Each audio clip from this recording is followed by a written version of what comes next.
Olá, eu sou Jéssica de Castro Andrade de Souza Costa, minha matrícula é 22, minha matrícula é 24-29692. Este pequeno vídeo ele será apresentado como critério de obtenção de créditos parciais na disciplina Tópicos Especiais em Gestão Municipal para o curso de Administração Pública na Universidade Federal de Ouro Preto. Nesta resenha eu vou apresentar uma pequena, breve análise do texto IPTU no Brasil, Progressividade, Arrecadação e Aspectos Extras Fiscais, que foi publicado aí pelo Instituto de Pesquisa Econômica Aplicada em 2006 e foi apresentado, foi colocado, foi disponibilizado esse semestre na disciplina para o estudo. Nesse pequeno vídeo eu vou falar os principais conceitos que foram trabalhados nessa resenha e trazendo aqui para o contexto de Governador Valadares. Talvez não seja abrangido tudo, mas foram os pontos principais em que foi possível identificar algum exemplo, alguma situação do município de Governador Valadares.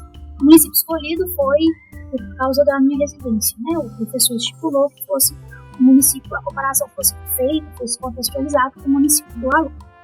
Predial e territorial urbano, ou seja, o IPTU, ele é um dos tributos mais importantes na esfera municipal.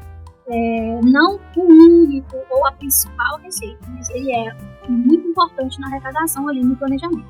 O texto do IPEA, do Instituto de Pesquisa, que eu já falei, ele destaca que esse imposto possui não apenas uma função fiscal, que é a função que nós conhecemos de arrecadação ali, para arcar com as principais despesas públicas, mas ele também possui outras funções, uma função extra-fiscal, relacionada ao planejamento urbano, a redação da especulação imobiliária e ao estímulo à função social da propriedade, Então, o IPTU ele tem mais do que uma função meramente, vamos dizer assim, financeira.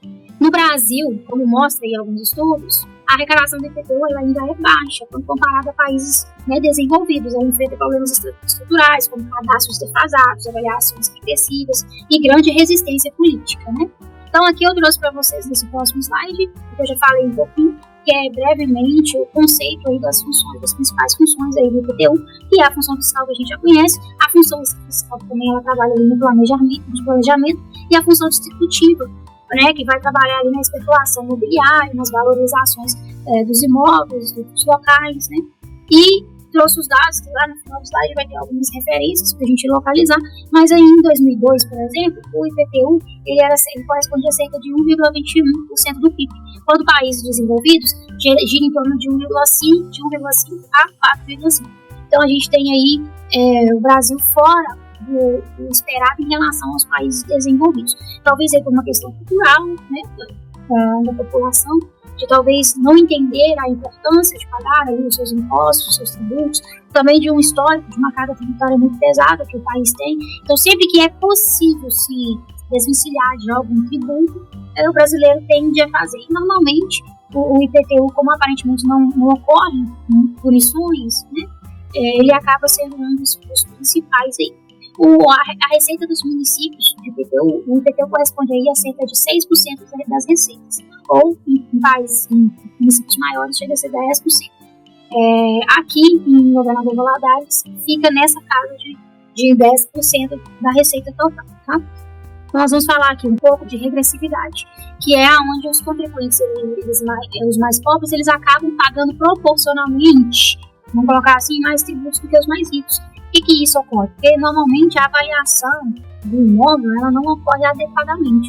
Então os imóveis eles acabam sendo superavaliados em relação ao preço real do mercado. E como o imposto, o IPTU, ele acaba sobre o valor avaliado, que deveria ser o valor do mercado do imóvel, então aqueles que são maiores, vão sendo valorizados, eles acabam permanecendo subavaliados. Então as pessoas ali com imóveis mais caros, que deveriam pagar maiores tributos, não pagam justamente por haver aí uma avaliação inadequada desses imóveis. Então, por isso que ocorre essa desproporcionalidade em relação aos contribuintes, tá bom? E aí, em consequência, a gente tem um cadastro deficiente. Estima-se que apenas 60% dos imóveis urbanos são devidamente cadastrados pelo município. E as informações existentes estão muitas vezes desatualizadas. O problema da falta de atualização da própria genérica de valores e do cadastro prejudicado, a execução de políticas públicas inviabiliza a tributação imobiliária de imóveis não cadastrados ou de áreas omissas. E o que seria isso? Acontece muitas vezes as compras e vendas, por exemplo, de gaveta, os contratos de gaveta, onde os imóveis eles não são regulares. Quando a gente vai consultar no cartório, né, de registro de imóveis, por exemplo, a gente vê diversos registros como havendo aquele local apenas como um loteamento, ou apenas uma casa baixa, ou apenas uma construção pequena, e quando visita-se aquele lugar, vai ser totalmente desproporcional. Já há, né, residências maiores, às vezes até, né, prédios, porém construídos de forma irregular, que não houve esse cadastramento. E aí aqui em Valadares, por que isso acontece? Porque a fiscalização ela não ocorre de forma incisiva. Acredito eu que pela grande demanda, né, a cidade é uma cidade grande, com mais de 200 mil habitantes. Eu já tive a oportunidade, né, recente de estar lá dentro da repartição que cuida dessa área aí de liberar, inclusive, alvarás, construções, né, e ainda assim a gente vê a quantidade de documentos, de fiscalizações que precisam ser feitas. Então, meio que são priorizados outras coisas, outros pontos, outros tipos de construção, e não essas, vou colocar assim, menores ou periféricas ou algo desse tipo. Então, o cadastro, ele não é real. Então, acredita-se que, se fosse de fato real, se fosse de fato atualizado, a arrecadação poderia ser muito maior, né, com certeza. E aqui em Valadares, alguns governantes já tentaram resolver esse problema de algumas formas.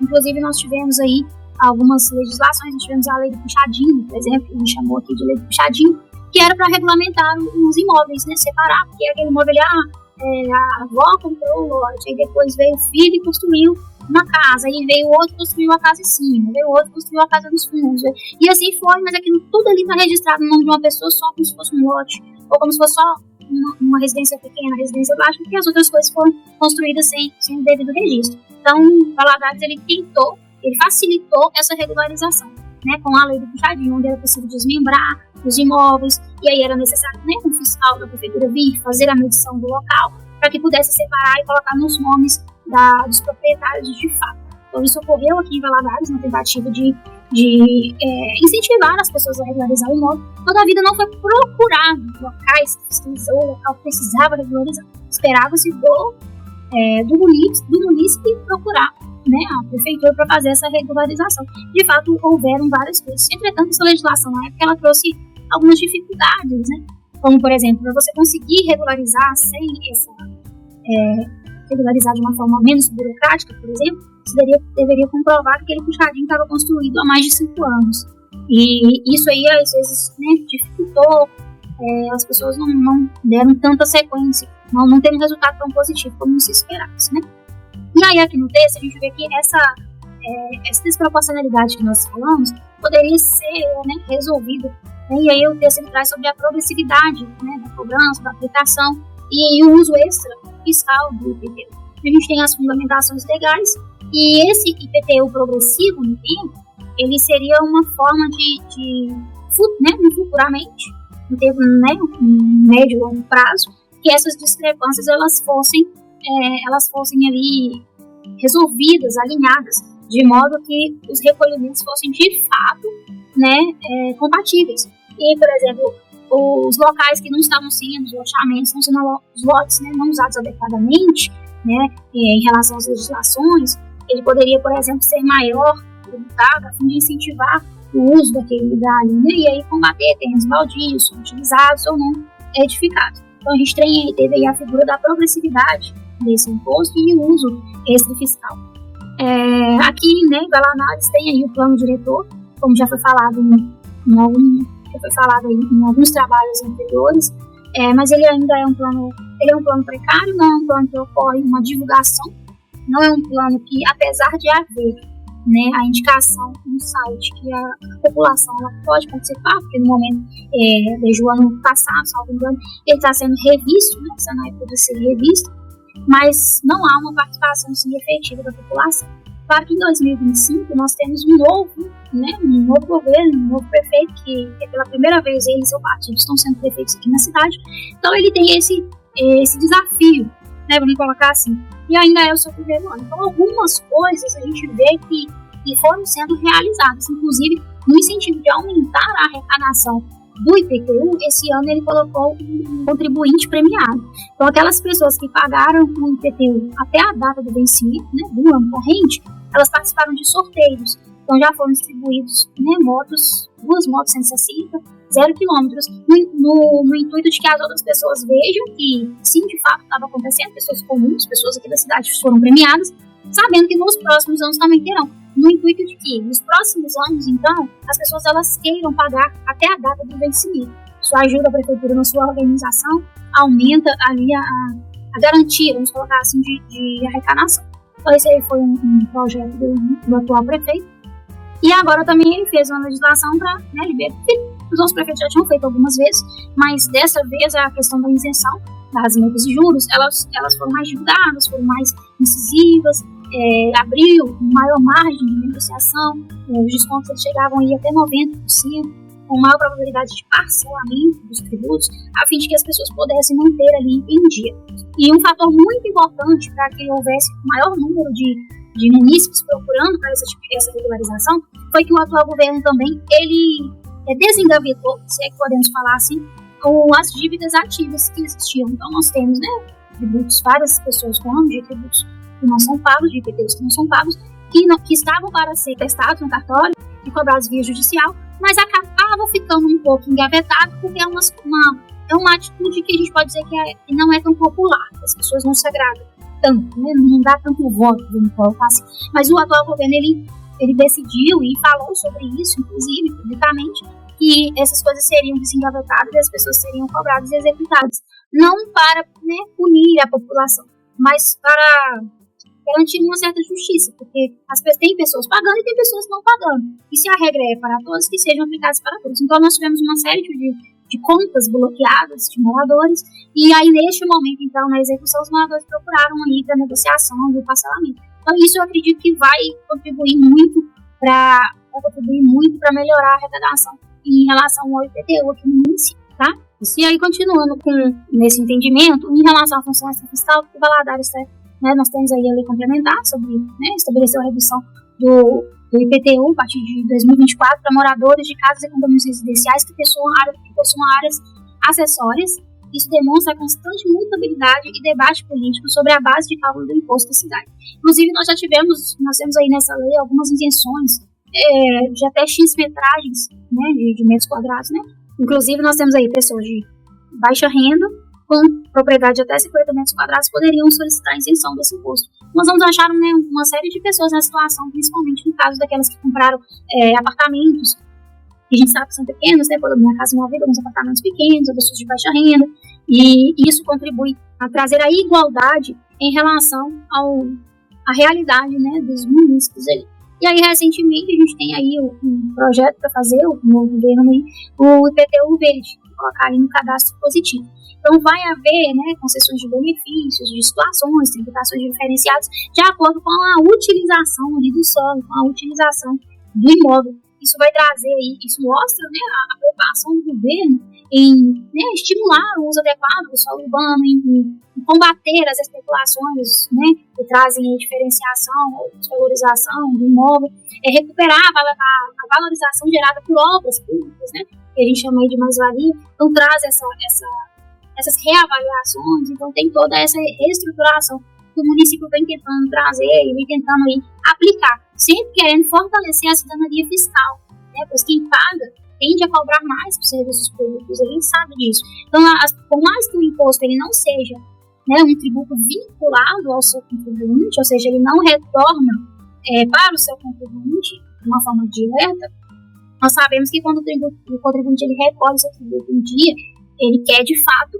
ver retorno, né? Ele quer ali resultados, ele quer sentir que aquela tributação ela está sendo justa e ela quer verificar, ali, no caso do município, esse retorno. Então, mais uma vez, comprovando essa função do IPTU, como a gente já estudou aí no texto, tá? A gente sabe que Valadares, como diversos municípios, vão ter diversos desafios. A gente tem aí, né, a diferença elevada do IPTU, a gente precisa atualizar, né, algumas coisas, ampliar o cadastro imobiliário.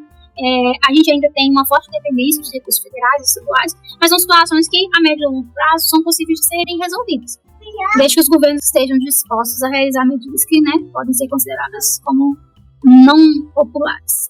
Então, ou seja, nós devemos dizer o quê? Que, lógico que a ausência desse tipo de arrecadação ela prejudica, né, diretamente aí a manutenção urbana, pavimentação, iluminação, saúde, educação e tudo. Então, lógico que adotar as recomendações que o Instituto de de pesquisa de economia aplicada diz, como avaliações técnicas, atualização do PGV, progressividade eficiente e uso de tecnologias, né, georreferenciamento, por exemplo, teria grande impacto positivo no município, de modo que a nossa arrecadação poderia, né, não somente aumentar, mas como ser melhor aplicada, né. E aí, para a gente finalizar, obviamente que o IPTU ele é um instrumento-chave, tanto para o financeiro municipal, quanto para a gestão urbana, e a atualização do PGV, o recadastramento dos imóveis, né, para atualizar o cadastro, a gente ter realmente a realidade, né, dos cadastros imobiliários da cidade, e a adoção de alíquotas progressivas e consistentes, né, manter a progressividade para que seja um recolhimento real e justo, são essenciais para que o governador Valadares avance no cumprimento da função social da propriedade. Então, nossas considerações finais, o nosso fechamento em relação à resenha. A intenção era não deixar o vídeo muito curto, muito longo, né? Espero que ele tenha sido objetivo. E aí finalizamos com alguns dos textos e das legislações que nós apresentamos, algumas referências que nós apresentamos aqui neste trabalho. Espero ter atendido as expectativas e termos tratado aí dos pontos principais esperados e abordados pelo professor.